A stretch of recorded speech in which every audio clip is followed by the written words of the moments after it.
ਅੱਗੇ ਹੋ ਜਾਓ। ਹੈਂ ਤੁਸੀਂ ਉੱਠੋ। ਚਲੋ ਵੀਸੀ ਸਾਹਿਬ ਨੇ ਵਕਤ ਕੱਢਿਆ, ਮਿਹਰਬਾਨੀ ਉਹਨਾਂ ਦੀ ਸਾਹਿਬ। ذرا دیں یار مائک مائک دیں نا بھائی، مائک کتنے رکھتا جی؟ حافظ صاحب خیریت جی؟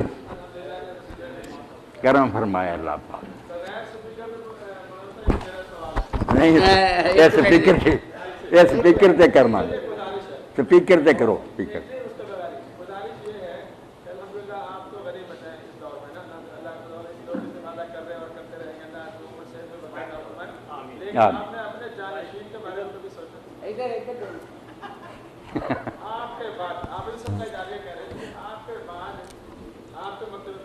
حافظ صاحب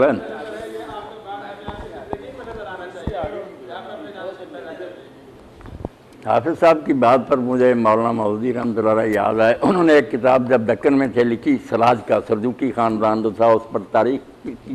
اس کے دیباچے میں لکھتے ہیں کہ فطرت اس بارے میں بہت بخیل واقع ہوئی ہے کہ اس نے بڑے آدمی کو بعد میں کوئی اس کا اچھا جانشین نہیں کیا، کہ بڑے بڑے لوگ آتے ہیں بعد میں نہیں ہوتا، پھر کیا کیا جائے؟ یہ اللہ تعالیٰ کی کوئی اپنی، اگر اس طرح ہی سلسلہ چلتا رہتا تو کچھ نتیجے اور ہوتے، مگر اس کے لیے حافظ صاحب بہت جو ہے نا انہماک کی ضرورت ہے، اللہ کی توفیق کی ضرورت ہے کہ آدمی کھلا دل رکھے، سب کا پڑھے، انصاف سے جس کی بات صحیح ہے اس کو مانے،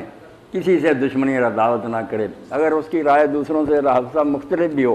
اتنی برداشت ہونی چاہیے نا کہ یار مجھے بھی کوئی وہی نہیں آتی، مجھے یہ سمجھ میں آیا، مگر دوسرے میرے بھائی اگر کچھ دوسرا خیال رکھتے ہیں، انہوں نے بھی قرآن و سنت سے سمجھا، وہ بھی ہمارے بھائی ہیں، ہم ان کے ساتھ نمازیں پڑھیں، محبت کریں۔ فساد اسی سے برپا ہوتا کہ جو بات کہہ دیتا نا کہ آدمی کہتا بس یار یہی آخری بات ہے، دوسرے سب جھوٹے مرتاد ہیں، اس سے پھر تشدد ہی جنم دیتا۔ جی دیا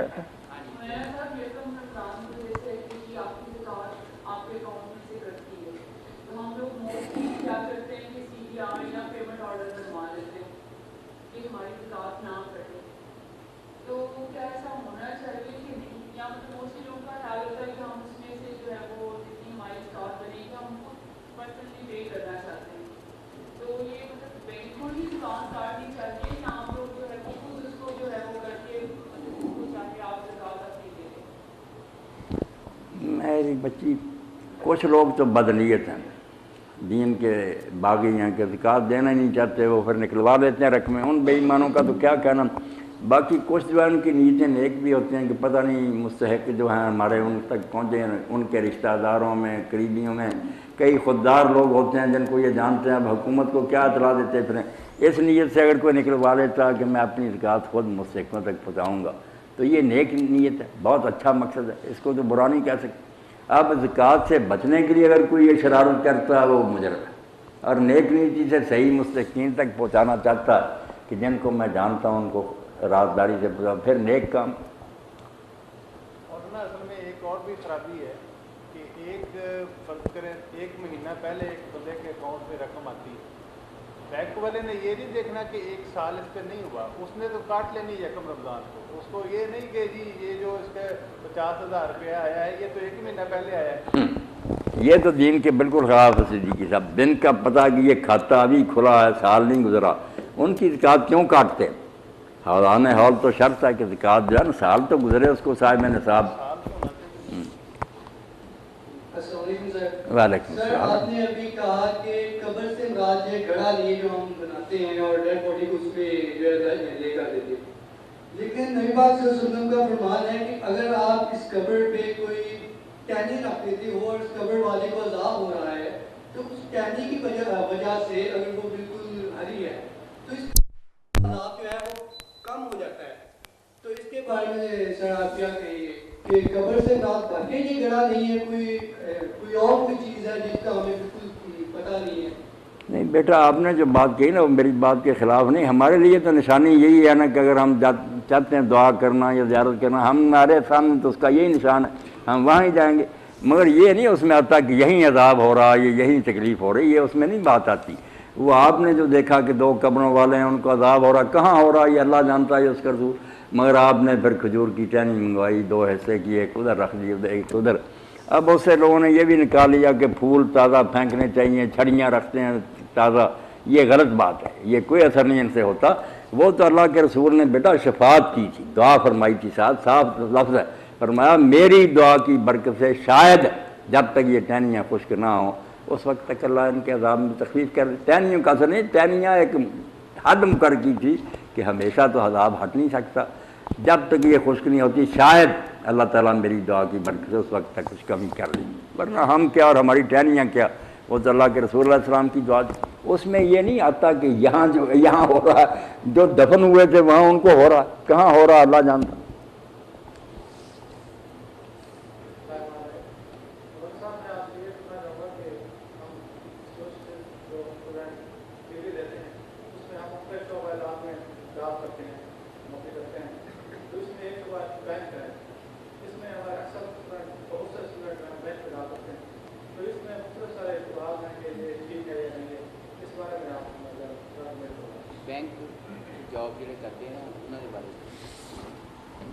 بینک کے بارے میں آپ کیا بیٹا پوچھتے ہیں؟ ایک بینک کو روئیں، جتنے سارے شعبے ہیں سب فاسد ہیں، خراب ہیں، کہیں چلے جائیں۔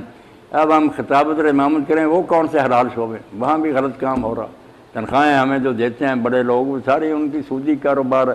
تو یہ پھر سارے دھندے جو ہیں ان سے جان ہی چھڑانی پڑے گی۔ اور یہ بھی بات ہے کہ خطابت جو ہے آپ یقین جانیں جو صحیح اسلامی نظام تھا وہاں تو حضور نے فرمایا کہ یا امیر خطبہ دے یا مامور دے، تیسرا مختال ہے، ایک علم کی نمائش کرنے کے لیے ہم کھڑے ہو جاتے ہیں۔ فرمایا یہ منصب تو یا خلیفہ وقت کا ہے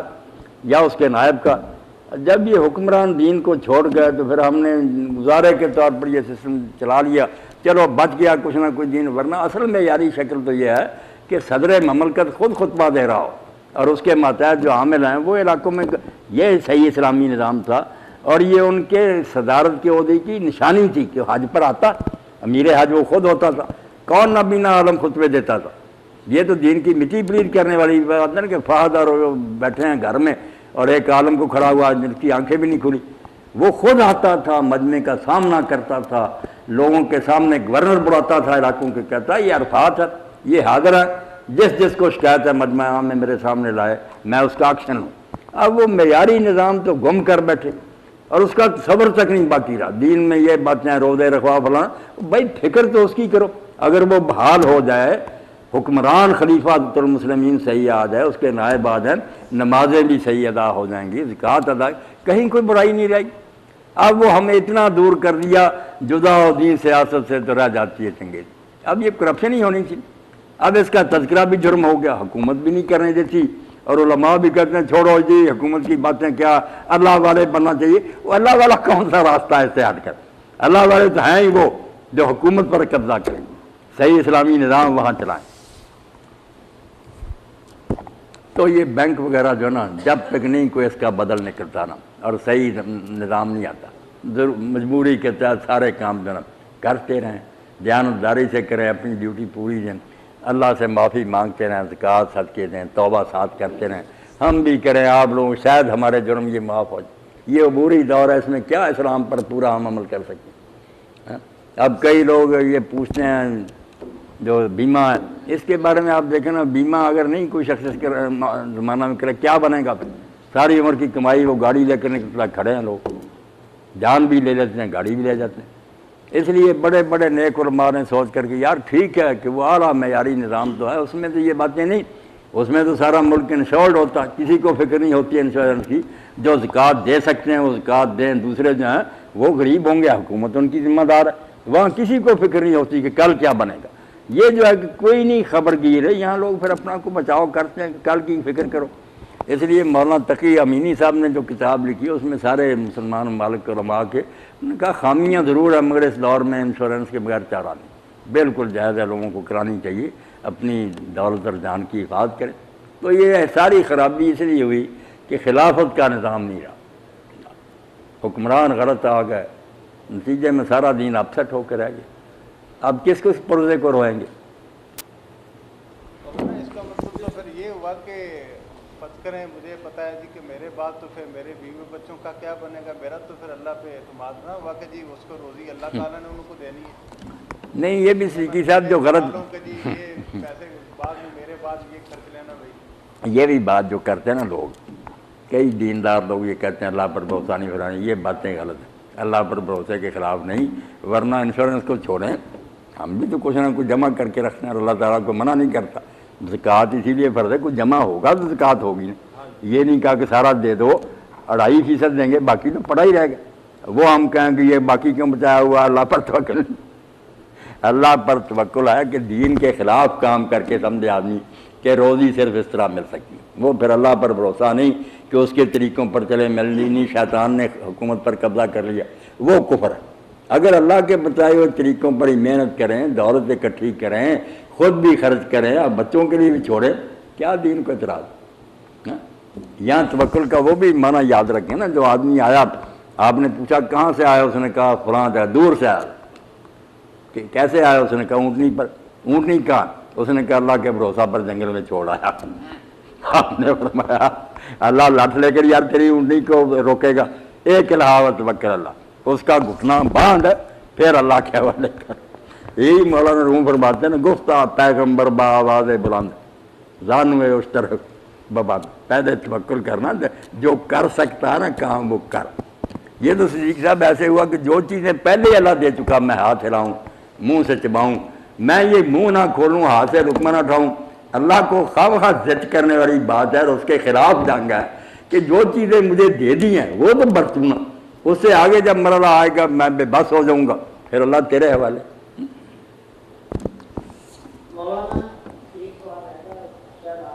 کریں کوئی بات نہیں۔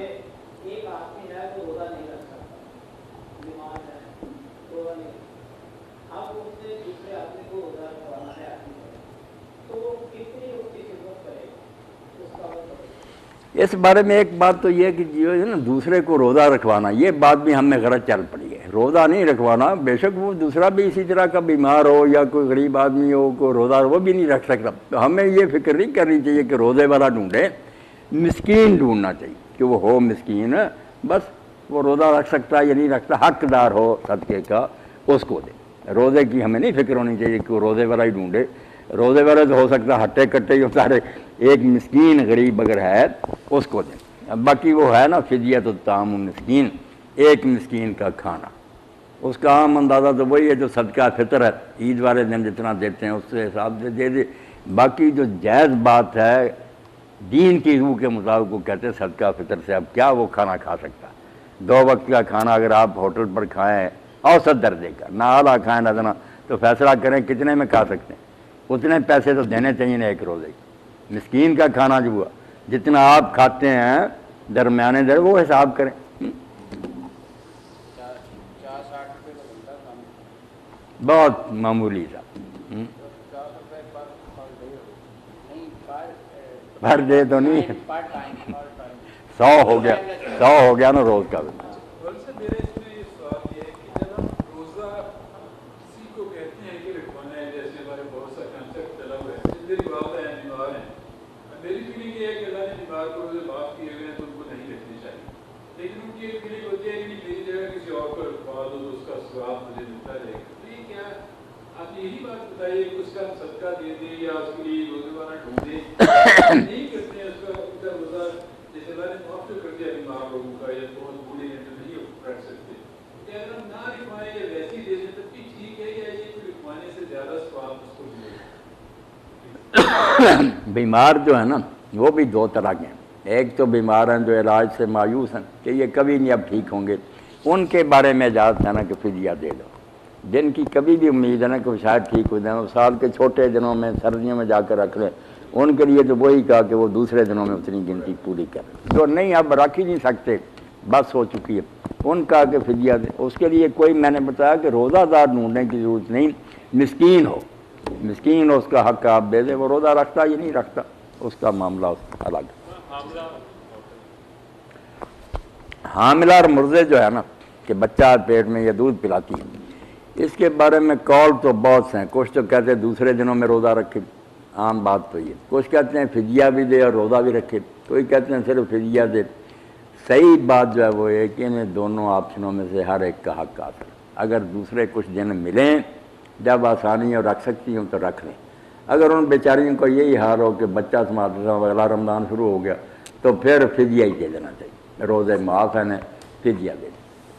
اس حالت میں روزے نہیں رکھنے چاہیے، یہ تو حضور نے فرمایا جیسے مسافر سے اللہ نے نماز ختم کر دی ہے نا، حاملہ اور مرضع سے بھی ختم کر دی۔ اس حالت میں روزے رکھیں تو ٹکر ہی ہے دین کے ساتھ، بچے کا نقصان ہوگا، تیری صحت برباد ہوگی، اور نیکیاں بہت ہیں وہ کر لو، یہ فدیہ دے دینا یا قضا ہو سکتی ہے تو بعد میں کر لیں۔ سر روزے کے بارے میں میرا ایک سوال ہے کہ اگر ایک بندہ بیمار ہے، روزہ نہیں رکھ سکتا، اس نے روزہ بھی نہیں رکھا اور اسے افسوس بھی نہیں ہے کہ میرا روزہ چھوٹ گیا ہے یا میں نے کسی وجہ سے نہیں رکھا، تو اس کے بارے میں سر کیا ارشاد ہے؟ ایسا آدمی تو بیٹا بدنصیب ہی ہو سکتا ہے، کرما گو ہو کر رمضان المبارک کا ویسا بابرکت زمانہ اور اسے کوئی نہیں حصہ ملا تو بدنصیبی کہنا چاہیے۔ اب آپ جیسے ممبر پر تشریف لے گئے، پہلے زینہ پر قدم رکھا تو آمین کا، دوسری سیڑھی پر گئے آمین، تیسری، تو لوگوں نے بعد میں کہا اللہ کے رسول آج ہم نے آپ سے ایسی بات دیکھی جو پہلے کبھی نہیں دیکھی۔ آپ ممبر پر تشریف لے جاتے ہیں، اس طرح تو کبھی نہیں ہوا کہ ہر زینہ پر آپ آمین کہتے گئے۔ تو کہا جب میں نے پہلی سیڑھی پر قدم رکھا تو جبریل امین علیہ السلام نازل ہوئے اور انہوں نے کہا اللہ کے رسول باعدہ مانا ذرا کر رمضان فلم بھی اوپر، جس کو رمضان ملا اور پھر بھی وہ اپنی بخشے نہ کرا سکا وہ تو بدبخت اور لعنتی ہے۔ تو آپ نے فرمایا اللہ ایسا ہی کرے۔ نہیں اس کو تو معافی ہے بیٹا، وہ اور نیکیاں کرے، نماز پڑھے یا قرآن مجید تلاوت کرے، نہیں ذکر اذکار ہی کرے، جو کر سکتا وہ کرے،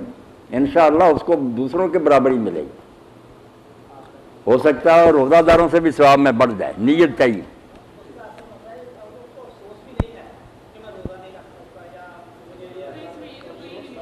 نہیں مسلمان مومن تو ہوگا تو وہ تو پچھتائے گا بھی اللہ مجھے تندرستی ہے تب میں رکھتا۔ اب اس نے افسوس کیا کرنا جب اس کو اللہ نے معاف کر دیا، وہ کہتا میں اس قابل ہی نہیں رہا۔ ہاں کریں کریں۔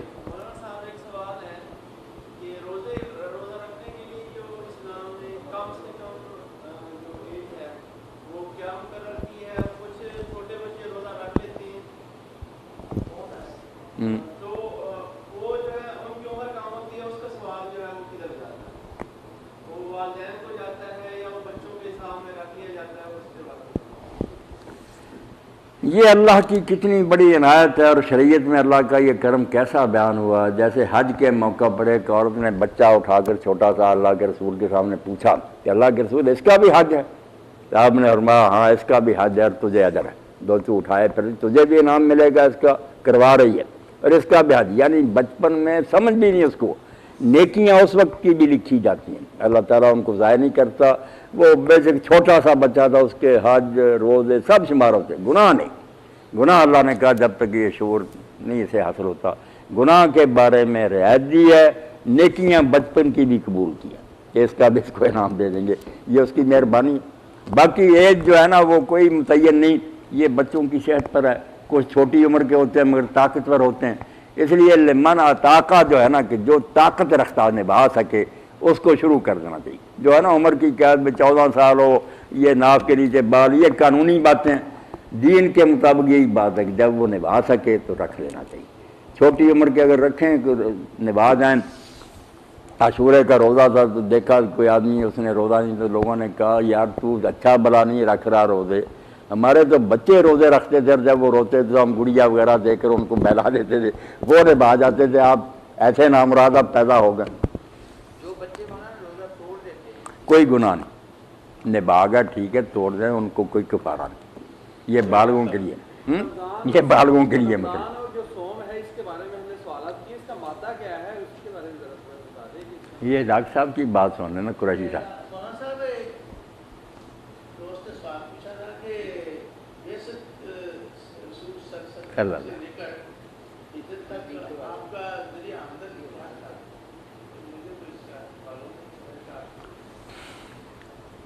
بیست کے بعد تو اللہ تعالیٰ نے آپ کے لیے بہت انتظام کر دیا نا، جیسے فرمایا کہ تجھے اللہ نے پایا وواجہ کہا ہے فاغنا، آپ کے تو پھر سارے جو معاملات سے ختم ہو گئے، نہ آپ تجارت کر سکتے۔ حضرت خدیجہ کا مال جو تھا نا وہ مکہ کی بہت مالدار عورتیں، تجارت ان کی بڑی تھی، وہ سہارا بنی ہے، ان کا مال نہ سارا پھر آپ کی خدمت کے لیے صرف ہوا، دین کی مہموں کے لیے صرف ہوا۔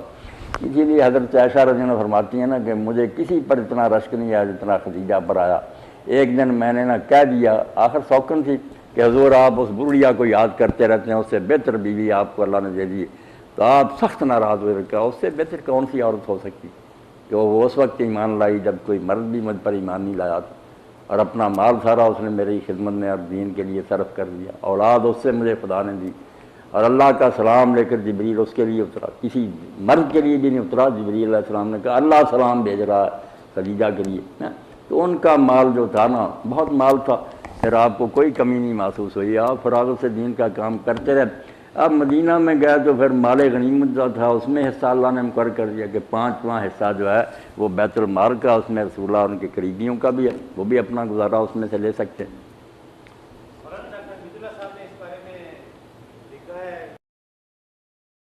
تعالیٰ مغفرت فرمائے، کام انہوں نے بڑا کیا، فرانس میں بیٹھ کر دین کی بڑی خدمت کی، مگر مواد ان کا بھی جب خطبات باولپور وغیرہ دیکھتے ہیں نا تو بس رونا ہی آتا ہے کہ دین کے بارے میں لوگ احتیاط نہیں کرتے، جیسے طارق میرزا کی بات ہی ہے، جو آتا ہے نا رتب و یابس۔ اور ڈاکٹر صاحب نے یہ اس میں تو بہت سی ایسی باتیں بھی لکھ دی ہیں جو کفار کو بڑا فائدہ دے سکتی ہیں، کوئی خیال نہیں کیا کہ یہ تو دشمنان دین ہتھیار بنا دیں گے، رسول اللہ کی زندگی پر اعتراض آ دے، جو تاریخ کی کتابیں تھیں نا ان کو بس سمو دیا، حدیث کی کتابیں لینی چاہیے، ان میں سے بھی مستند لینی چاہیے، بہت بچ کر قدم اٹھانا چاہیے، دین کا کام کرتے کرتے آدمی لوگوں کو تباہ بھی کر سکتا ہے کہ وہ غلط باتیں سناتا رہے۔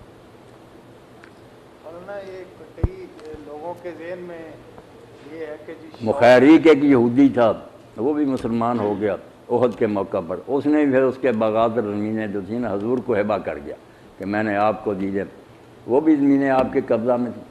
جب حضور علیہ السلام کی وفات کے بعد وہ زمینوں کا قضیہ اٹھا نا، حضرت فاطمہ رضی اللہ عنہ نے اور حضرت عباس نے، چچے نے، سب نے مطالبہ کیا کہ ہمیں حصہ دیا جائے، وہ مشہور تو فدق ہی ہو گیا نا، ایک تو لوگ باغ فدق کیا دیتے ہیں، لفظ نہیں صحیح بولتے، نہ باغ ہے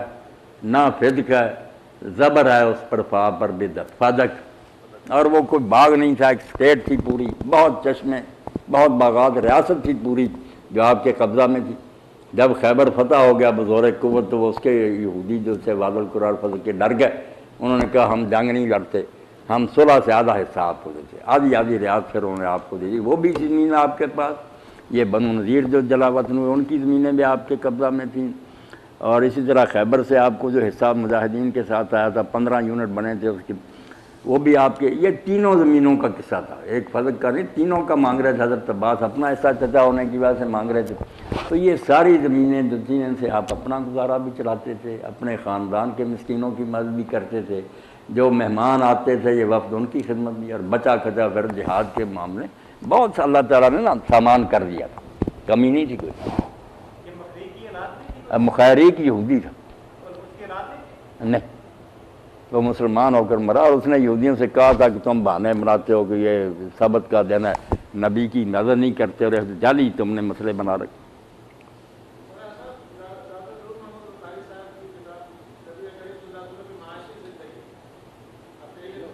نہیں میں نے نہیں پڑھی، وہ بھی ڈاکٹر صاحب حاصل کریں نا سر، پڑھیں اس کو بھی،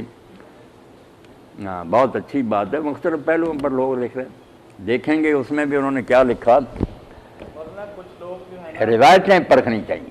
یہ نہیں اندھا دھندھا نہیں بیان کرنی چاہیے جی۔ کچھ لوگ جو ہے نا وہ لوگوں کو دین کی ترغیب دینے کے لیے، جیسے آپ فرما رہے تھے موضوع حدیثیں بھی سنا دے ثواب، تو مطلب ہے کہ فرض کریں ایک بندہ کہتا ہے جی آپ اتنی دفعہ یہ جو ہے نا وظیفہ کر لیا کریں، اب اس کا خاص ثبوت نہ ہو یا کچھ بھی، تو وہ کہتے ہیں جی یا یہ کہ کچھ عالم دین ایسے ہیں جو جن کے بارے میں کہا جاتا ہے کہ جی وہ ہمیشہ جنت کی باتیں کرتے ہیں، انہوں نے کبھی دوزخ کی باتیں نہیں کی، جی وہ بڑے، تو وہ ان سے پوچھا گیا کہ جی آپ یہ کیوں کرتے ہیں، تو وہ کہتے ہیں جی اس لیے کہ لوگوں کو جنت کا شوق پیدا ہو، اس لیے وہ بڑے بڑے اس کے لیے بھی ایسے ایسے اجر بتا دیتے ہیں چھوٹے چھوٹے عملوں کے بھی، کہ لوگ کہتے ہیں مثلا یہ حدیث جو ابھی پچھلے دنوں ٹی وی پہ بھی مولانا آئی تھی، سنائے نا، ایک آدمی کے 99 دفتر ہوں گے بدیوں کے، تو جب وہ اس کا کھولا جائے گا تو اللہ تعالیٰ فرمائیں گے بھئی ایک جو ہے نا تیرے پاس ہمارے نیکی بھی ہمارے پاس پڑی ہوئی ہے، وہ ذرا آپ تمہیں دیتے ہیں۔ اس نے کہا اللہ میاں مجھے کیا دے گا، 99 دفتر میرے بھرے ہوئے پڑے ہیں،